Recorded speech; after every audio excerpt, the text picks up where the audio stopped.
Good morning students, मैं सतीश चंद्र गुप्ता, सहायक अध्यापक जेनेटर कॉलेज करहजन। हम पढ़ रहे थे एक्टिव से पैसिव में किस प्रकार परिवर्तन किया जाए। आपको याद है कि हम can, could, may, might, should, must और टू, यूज टू, वुड इतने तक स्पष्ट पिछले पार्ट नंबर 5 में कर चुके थे। आज हम आपको बताएंगे कि हैज टू, हैव टू और हैव टू का परिवर्तन किस प्रकार करेंगे। साथ में यह भी कि जो वाक्य इंटरोगेटिव वर्ड्स से प्रारंभ होते हैं हम उनको पैसिव में किस प्रकार करते हैं। हमारे सामने लिखा हुआ है हैज टू। ध्यान रहे कि जब भी हम किसी में हिंदी का वाक्य एक बार देख लीजिएगा तो समझ में आएगा। हम अगर हिंदी में ये कहें कि राधा को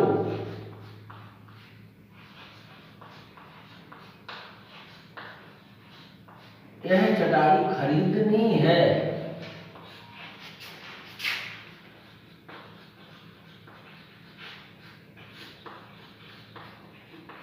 तो इसको जब हम बदलते हैं या यूं कहिएगा ट्रांसलेशन करते हैं तो ये होता है राधा, चूंकि राधा एक वचन करता है इसलिए हम हैज टू का प्रयोग करेंगे। हैज टू बाय ऑब्जेक्ट लाएगा दिस मैन। हम लगे हैं ये भी जान लें कि इसी वाक्य को जब हम पैसिव में बदलेंगे तो क्या होगा।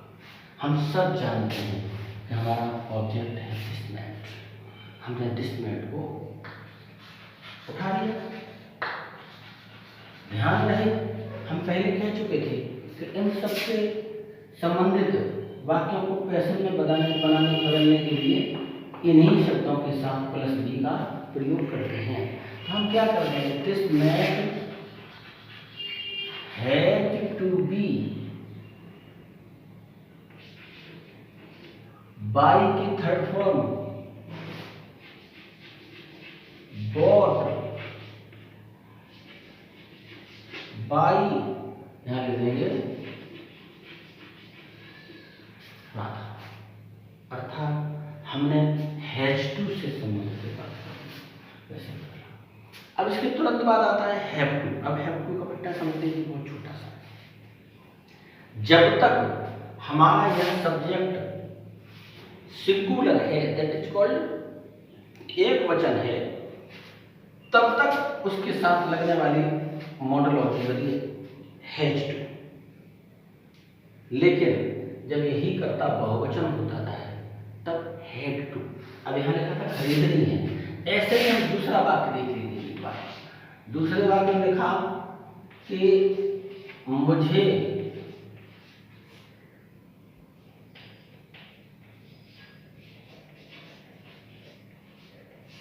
अपने वस्त्र धोने हैं।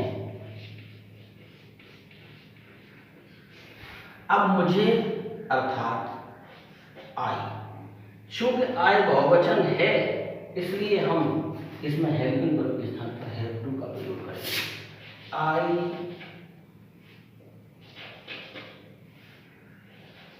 हैव टू वॉश अपने वस्त्र, माई क्लॉथ। तीसरा बिंदु देखेंगे। तीसरा बिंदु ये है कि ये दोनों के दोनों प्रेजेंट से संबंधित हैं। अब बात अगर चली जाए पास्ट में, अब पास्ट में चली जाए हम तीसरे वाक्य में जी कहें कि उन्हें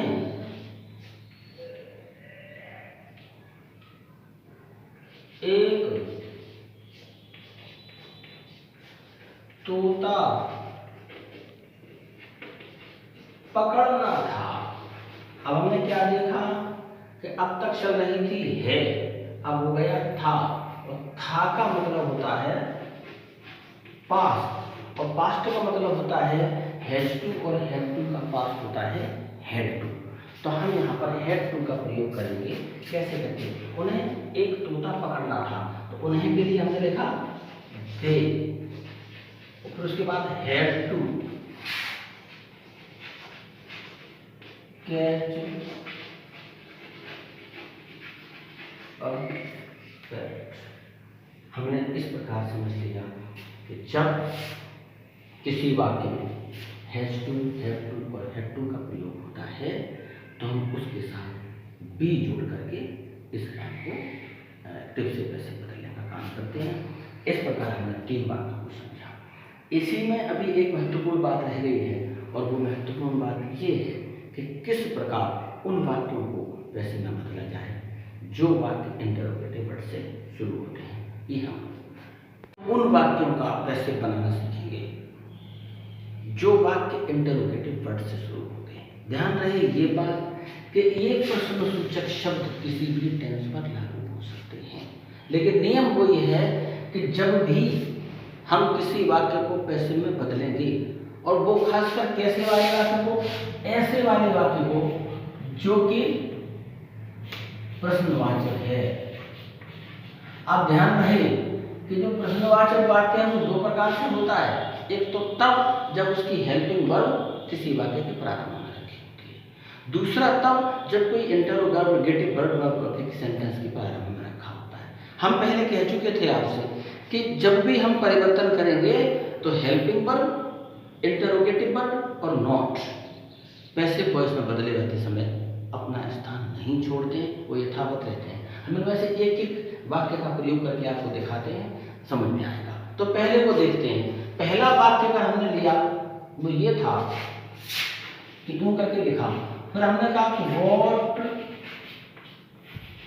इज ही डूइंग। अब गौर करिए जरा, ऐसा करने से एक तो इंटरोगेटिव वर्ड्स के पैसिव समझ में आएंगे, दूसरा एक अभ्यास समझ में आएगा।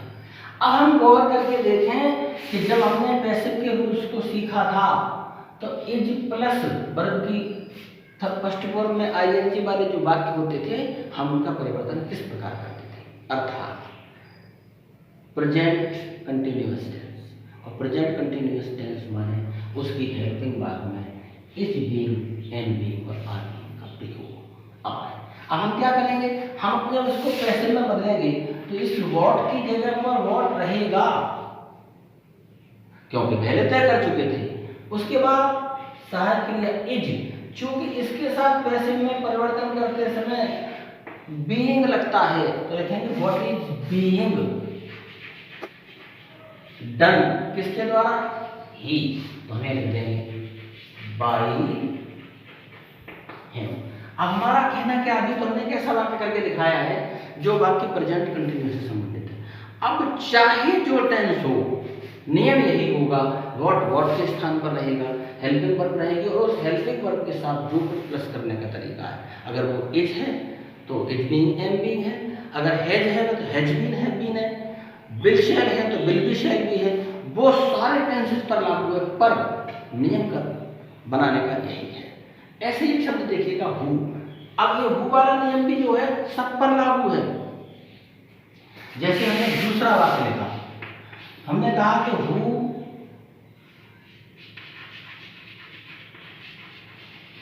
Has plucked the flowers. अब देखिए, ध्यान रहे कि जब भी हु वाला सेंटेंस आ जाता है तो हम क्या करेंगे, इधर वाले में केवल ये ध्यान रखेंगे हु के स्थान पर हु रहेगा। ये पहली, ये हु जो है ये अपने स्थान पर ही रहेगा, लेकिन ये परिवर्तन के साथ रहेगा। लेकिन साइक्रिया स्थान पर लगेगी, उसके तुरंत बाद वो जो ऑब्जेक्ट का नियम वैसे में बदलने का। आओ कैसे, तो जो हु है ये अपना स्थान नहीं छोड़ेगा, किंतु एक परिवर्तन ले लेगा कि ये अपने स्थान पर ही बाई हूम में परिवर्तित हो जाएगा। बाई हूम हो गया। अब हम लेंगे हेल्पिंग वर्ब को, तो बाई हूम अब यहाँ हो जाएगा हैव, इसलिए हो जाएगा कि हु के साथ हैज लगा था, लेकिन फ्लावर्स के साथ हैव लगेगा। By whom have the flowers been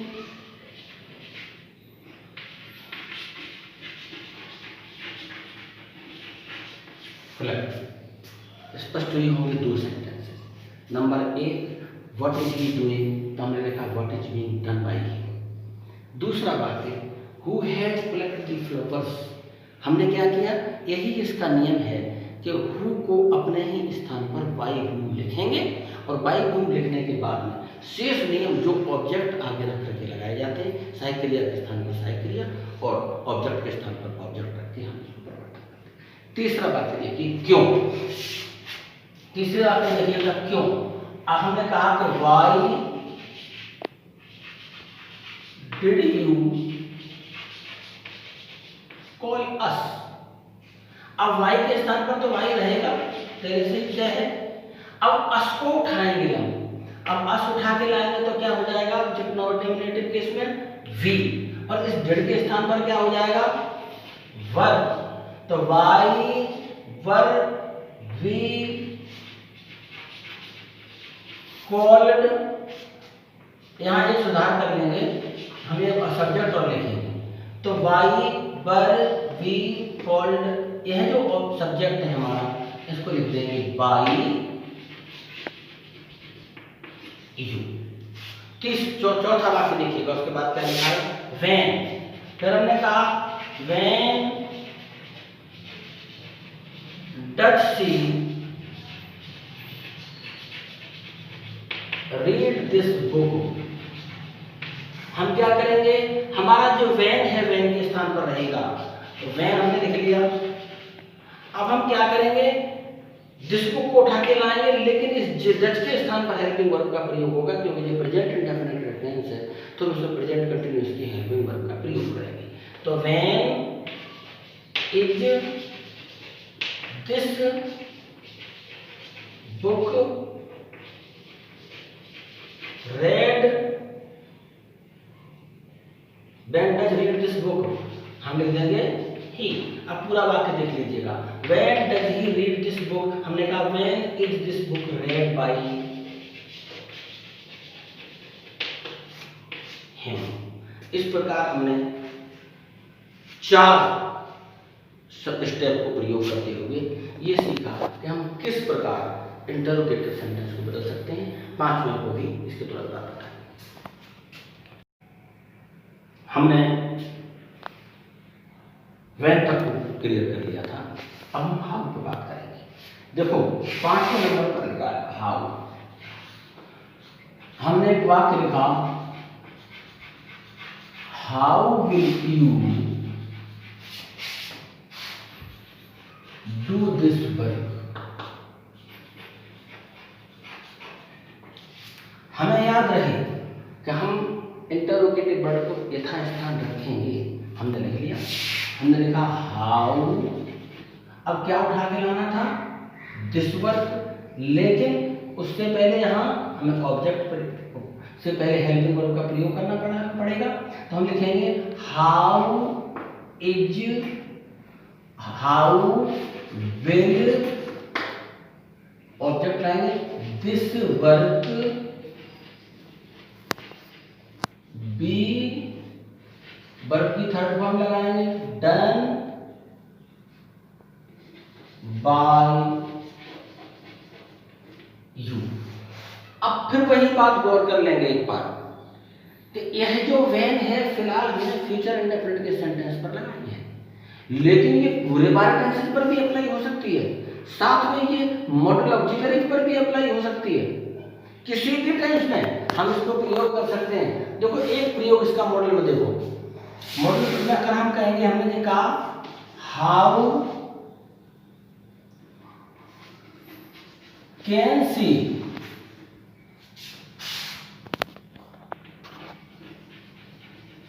ring this bell, अब हम गौर कर लेंगे कि हमने हाउ वाला प्रयोग किया और मॉडल ऑक्सिलरी में किया। ध्यान में कोई बात करने की है कि जब कैन है तो कैन बी प्लस करके इसको वैसे में बदल देंगे। हमने कहा how can she ring this bell, हम बदलेंगे हाउ फिर कैन दिस रिंग, ध्यान रहे यह बात, फिर बदलेंगे। हमने कहा हाउ कैन दिस, इसके बाद बेल, चूंकि कैन के साथ बी लगता है, बी रिंग की थर्ड फॉर्म रंग, बाई सी का ऑब्जेक्टिव केस हर। करना क्या चाहते हैं, हम ये कहना चाहते हैं कि चाहे इनमें से कोई भी इंटरोगेटिव वर्ब हो, वो प्रश्नसूचक शब्द किसी भी टेंस के सेंटेंस के प्रारंभ में लिखा हुआ हो सकता है। ध्यान ये कर लें कि हम उसी प्रश्नसूचक शब्द को उसी स्थान पर लिखेंगे, लेकिन फिर ये गौर जरूर कर लेंगे कि वो जो सेंटेंस है वो किस टेंस से रिलेटेड है, और उस टेंस का जो नियम है उस नियम को लगा करके हम हाउ वाले सेंटेंसेस को बदलेंगे। ध्यान एक और बात गौर करें कि अब ये जो 4 सेंटेंस शब्द रह गए हैं ये थोड़े से कठिनाई देने वाले हैं, लेकिन अगर थोड़ा सा बुद्धि कौशल लगाएंगे तो समझ में आएगा। ध्यान एक और करिएगा कि जब ये वाले शब्द लगे होते हैं तब होता ये है कि ऑब्जेक्ट इनके साथ लगा हुआ होता है। जैसे हमने पहले वाक्य को देखेंगे, 6 नंबर पर वाक्य लिखा हुआ है और उसमें पहला शब्द लिखा हुआ है हुज। अब हम लिखेंगे हुज बुक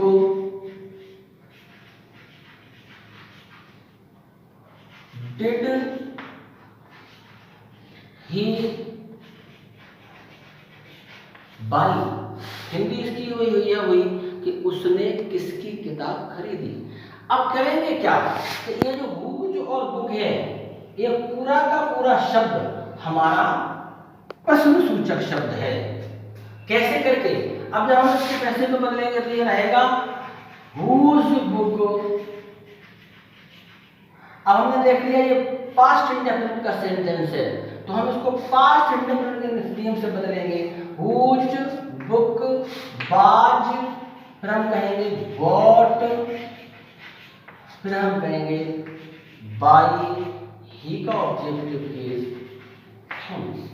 कैसे, फिर वही बात है कि अगर हमने हुज के साथ कोई भी शब्द प्रयोग कर लिया है, लेकिन हम ये विशेष रूप से गौर करेंगे कि संबंधित जो सेंटेंस है वो किस टेंस से संबंधित है।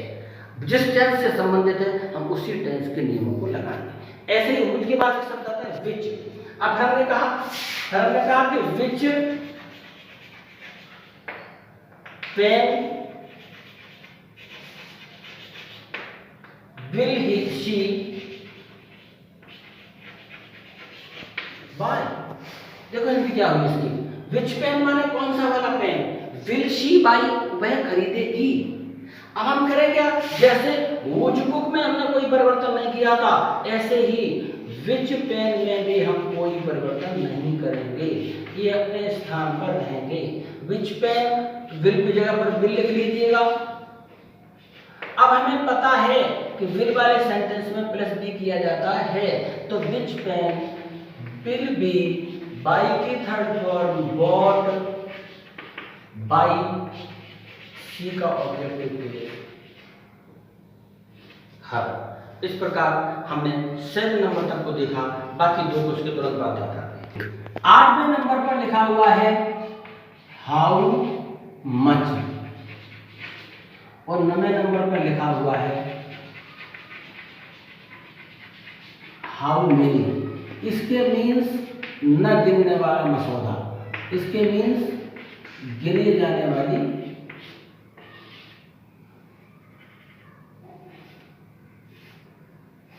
कितना, और इसको कहते हैं कितनी। दोनों से संबंधित एक एक वाक्य को करेंगे। बस इस बात का ख्याल रखेंगे कि ये इंटरोगेटिव वर्ड अपना स्थान नहीं छोड़ेंगे। कैसे करके, हमने पहले वाक्य नंबर 8 में कहा, हमने कहा कि how much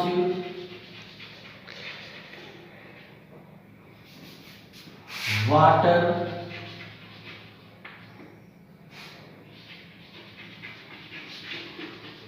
can you drink. हमने मॉडल ऑक्सिलरी इसकी क्या लगा के प्रयोग किया है। ध्यान कर लेंगे कैन वाले क्वेश्चन करते समय हम बी को प्रेस करते हैं। अब हमने लिखा तो हम हाउ मच के स्थान पर हाउ मच को ही लिखेंगे। हाउ मच क्या, वाटर भी साथ रहेगा, फिर कैन नहीं रहेगी, लेकिन इस कैन के साथ बी जुड़ जाएगा। तो how much water can be drunk by object के स्थान पर अंतिम सुनेंगे। फिर हमने नवे में कहा कि how many rupees will he spend. Hindi है इसकी कि वह कितने रुपए खर्च करेगा। हम हाउ मैनी रुपीज को यथावत अपने स्थान पर लिख लेंगे जैसा कि पहले से तय है। हमने लिखा how many rupees will be spend की थर्ड फॉर्म स्पेंट ऑब्जेक्ट में है हमारा बाई हिम। इस प्रकार हमने ये सीखा कि मॉडल ऑक्सिलरीज में शेष बचे शब्दों को पैसिव में कैसे बदलें, और जब कोई सेंटेंस चाहे किसी सेंटेंस से संबंधित हो, अगर वो इंटरोगेटिव वर्ड से प्रारंभ होता है तो हम किस प्रकार का परिवर्तन करेंगे। आज के पार्ट में इतना ही।